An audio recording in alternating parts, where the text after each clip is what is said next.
Ako ay Francesca Ashley. Hanuna, dira ko maram ko na nahitabo kong paligid tungkol kay bata pa ako. Ang pagbulig ko World Vision, permi ako natin din mga activities sa ganang party value formation, karapatan yung responsibilidad han bata, mga pag-abuso sa bata nga ng pag-report.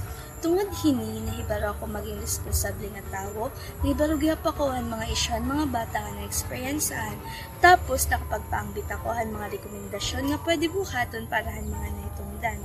Hinautuntangan tanan ng mga bata mahibaro og mahimo nira-nira katungod nga magpartisipar sa komunidad sa pagdesisyon ng mga butang na may kalabutan na amon ng mga bata. Ako hi Annalisa. Adto makorigod ang panginabuhi ang panadlaw-adlaw ang kinahanglanan akong pamilya. Nakabulig ako han World Vision Vegetable Backyard Garden. Napaturok ko ang liso han vegetable nga hatagan World Vision.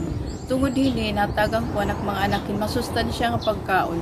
Ang sobra namon pagkaon akong babaligya nakadugang han kita na akong pamilya. Bilang kag-anak, hingyap ko nga magpadayong ko ini nga ako natikangan ang Vegetable Backyard Garden para makasuportahan ak mga anak kan ira pag-eskwela ngan makabut niran ira maupay kinabuhi. We are so much grateful to you sponsors for your unwavering support to the Families and Children in Summer Area program.